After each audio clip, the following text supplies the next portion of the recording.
On Saturday night, March 8, 2026, Iran launched Kheibar Shekan ballistic missiles at the Bazan oil refinery in Haifa Bay, the single largest oil processing facility in Israel, responsible for more than half the country's fuel supply. The IRGC published a strike confirmation within minutes. Their message was stripped down to its core. You hit our refinery, we hit yours. This was the 27th wave of Operation True Promise 4, and the timing was not coincidental. It landed minutes after Israeli warplanes struck fuel depots in southern Tehran, the first time in this war that Israel had targeted Iranian oil infrastructure. Iran watched its own facilities burn on live footage, and then it fired back at the facility that keeps Israeli jets airborne, trucks moving, and generators running. Israel had hit oil targets inside Iran for the first time in this conflict.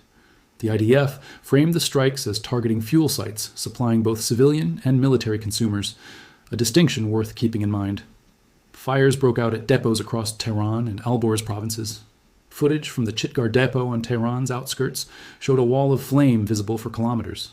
CNN geolocated a separate fire near a fuel storage site in the city's northeast. By morning, residents were reporting black rain. Soot from the burning oil had mixed with atmospheric moisture and was falling as dark, contaminated water across entire neighborhoods. The IRGC's response on SEPA News was immediate. In response to targeting the Tehran refinery, we have targeted the Haifa refinery. The weapon system identified was the Kheibar Shekan. The operation was designated Wave 27 of Operation True Promise 4. The choice of weapon matters. The Kheibar Shekan is a third-generation, solid-fuel, medium-range ballistic missile operated by the IRGC Aerospace Force, first publicly unveiled in February 2022 on the 43rd anniversary of the Iranian Revolution. The name translates to Breaker of Kheibar, a deliberate reference to the 7th century battle in which Muslim forces conquered a fortified settlement near Medina. The ideological signal embedded in the name is not accidental.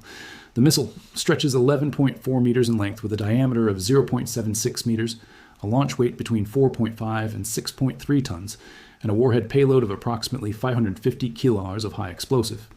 Its official range is 450 kilo, sufficient to reach deep into Israeli territory from western Iran, though an upgraded variant, the Kheibar Shekan II, reportedly extends that envelope to 1,800 kilometers. But range is not the real story. The real story is the fuel. Older Iranian systems like the Shahab series run on liquid propellant, which requires hours of exposed preparation on a launch pad. A massive vulnerability window where satellites, surveillance drones, and signals intelligence can locate and destroy a launcher before it ever fires.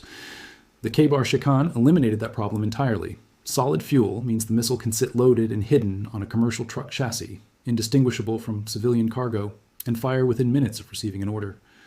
Iranian state sources have stated that preparation time dropped by a factor of 6 compared to predecessor systems. That single engineering change is the reason Iran has sustained 29 waves of missile operations across 9 days without running out of mobile launchers.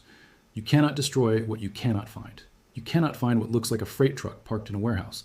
The warhead itself is a maneuvering re-entry vehicle built on a triconic airframe designed for stability during aggressive terminal phase corrections. It carries satellite-aided guidance capable of adjusting its trajectory all the way to the moment of impact. Terminal velocity estimates diverge significantly. Some sources report Mach 2 to 3 on final approach. Others place the figure between Mach 7 and Mach 10.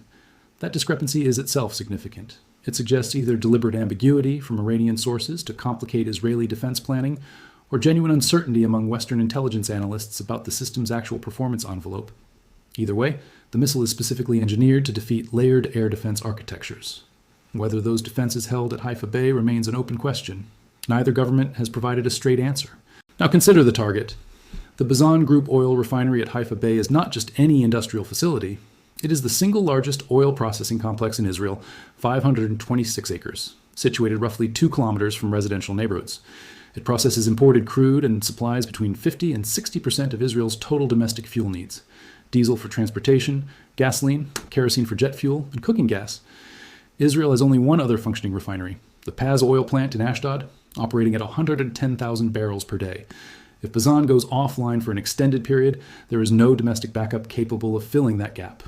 Most observers assume Israel's energy security rests on its offshore natural gas discoveries in the eastern Mediterranean, but in practice, those fields, Leviathan and Karish, were already shut down as a precaution when this war began on February 28th. Gas exports to Egypt were likely halted at the same time. When the Kheibar Shekan missiles arrived at Haifa Bay, Israel's energy infrastructure was already operating in emergency mode before a single warhead detonated. This was also not the first strike on this facility. In June 2025, during the 12-day war between Israel and Iran, the same Bazan complex took a direct hit. 3 employees were killed. The on-site power station that generates steam and electricity for refinery operations was severely damaged. All facilities were shut down, and Bazan disclosed the damage to the Tel Aviv Stock Exchange, where trading in its shares was suspended. The Energy Ministry estimated 2 weeks to restore basic operations. Pipeline systems, transmission lines, and downstream processing units all sustained damage. The refinery eventually came back online, but the vulnerability had been exposed for the world to see. When the IRGC launched Kheibar Shekan missiles at the exact same complex 9 months later, they were striking a target with a documented history of being penetrable.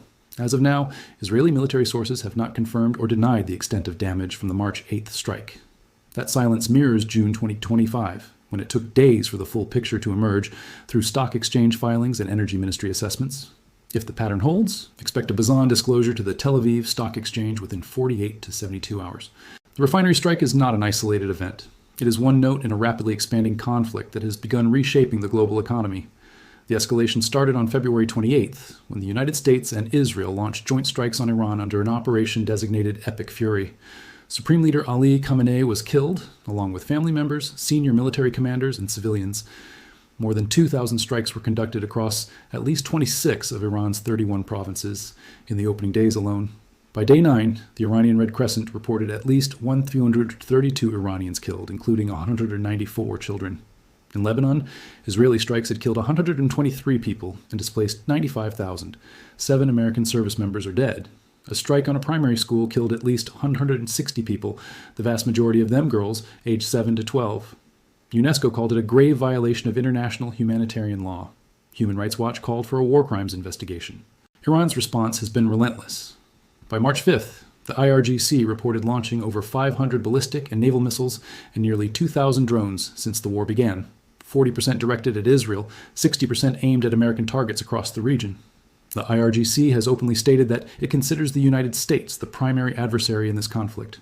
Targets have included Tel Aviv, Jerusalem, Beersheba, the USS Abraham Lincoln Carrier Group, a destroyer in the Indian Ocean, the 5th Fleet headquarters in Bahrain, Al Udeid Air Base in Qatar, Al Dhafra in the UAE, and Sheikh Issa Air Base. The Strait of Hormuz is where this story becomes a global crisis. An IRGC commander stated publicly that the strait was closed and that any vessel attempting passage would be set ablaze. Tanker traffic collapsed from an average of more than 100 vessels per day to just 4 on March 1st, 3 of which were flying Iranian flags. By midweek, transit had dropped to near zero for any ship not flagged by Iran or China. More than 150 commercial vessels sat anchored outside the strait, unable or unwilling to cross. On March 5th, the IRGC refined its position. The closure applied specifically to ships linked to the United States, Israel, and Western allies. Chinese-owned vessels were transiting freely. One bulk carrier broadcast the words China owner on open channels as it passed through. A Turkish tanker identified itself as Muslim-owned and Turkish-operated and was allowed to proceed without incident. The stakes of that distinction are staggering. 20 million barrels of oil move through the strait every day, roughly 1/5 of global supply. 84% of crude flowing through the Hormuz corridor is bound for Asian markets, with China, India, Japan, and South Korea together accounting for 69% of all shipments. Existing bypass pipelines, Saudi Arabia's East-West line and the UAE's Fujairah pipeline, can reroute only 4.2 million barrels per day, leaving approximately 16 million barrels per day at risk if the closure holds. Brent crude surged from around $70 before the war to above $92 by Friday, March 7th, a 27% weekly gain. By Sunday evening, Brent had crossed $100 a barrel for the first time since 2022, climbing past $100. Goldman Sachs raised its second quarter oil forecast by $10 and warned that 5 sustained weeks of Hormuz disruption could push prices well past $100 per barrel. American gasoline hit $3.41 per gallon, up 43 cents in a single week. Analysts estimated traders were already pricing in a $14 per barrel risk premium on the mere possibility of continued closure. The damage extends well beyond the strait itself. Saudi Arabia intercepted 20 drones targeting Aramco's Sheba oil field. The Ras Tanura refinery, processing 550,000 barrels per day, sustained limited damage from interception debris. Bahrain's Sitra refinery was targeted. Fujairah storage in the UAE was hit. Oman's Duqm port came under fire. Kuwait halted crude production entirely, reduced refinery throughput, and declared force majeure on all oil exports. 2 people were killed in Saudi Arabia, the first Saudi fatalities of this war. Qatar, the world's largest liquefied natural gas exporter, shut down gas production on March 2nd and declared force majeure on LNG contracts 2 days later. Qatar's energy minister warned publicly that if fighting continues, every Gulf producer may be forced to stop exports, and that this will bring down economies of the world.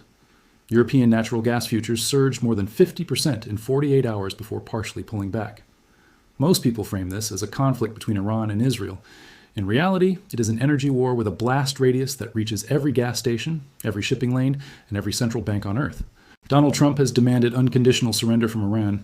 He stated the war would continue for a little while and said he was not concerned about rising gas prices. The White House projected 4 to 6 weeks to achieve its military objectives. When pressed about the closed strait, Trump suggested it was ship's choice to avoid passage and claimed Washington had eliminated Iran's navy. On March 8th, Iran's Assembly of Experts elected Mojtaba Khamenei, the late Supreme Leader's son, as his successor. The IRGC and Iran's senior leadership pledged allegiance immediately. Trump called him a lightweight and predicted he would not last long, but the regime did not collapse. The chain of command held. A new leader was installed within 8 days of the assassination. The missile waves never stopped.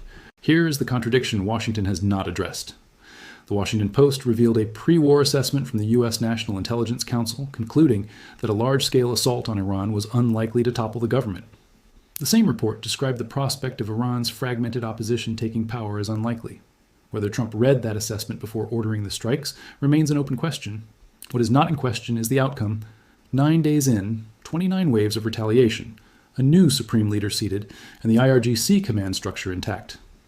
Iranian President Pezeshkian has publicly stated that Iran will not capitulate. The wave tempo tells the real story. Analysts noted that Iran's ballistic missile launch rate declined between day 1 and day 4, suggesting either stockpile depletion or deliberate rationing for a prolonged campaign. Then, waves 25 through 29 arrived in rapid succession, each deploying different systems: Kheibar Shekan, Fatah, Emad, Khorramshahr 4, and a previously unseen system designated Etimad. Either Iran possesses deeper reserves than any outside estimate predicted, or it is burning through its remaining inventory in a calculated final surge. Neither answer is reassuring. On Saturday night, both sides struck each other's oil infrastructure within the same hour. The Haifa refinery, supplying more than half of Israel's fuel, was targeted with precision-guided ballistic missiles for the second time in 9 months. The Strait of Hormuz is functionally closed to Western shipping. Oil has jumped more than 40% since the war began and crossed $100 a barrel. Qatar has declared force majeure on global gas contracts. Kuwait has stopped exporting. 7 Americans are dead. Over 1,300 Iranians are dead. A new supreme leader is seated in Tehran. And neither government, not Washington, not Tehran, not Jerusalem, has defined what an acceptable end to this conflict even looks like. That is not a war with an exit strategy. That is a war running on momentum, and momentum does not negotiate.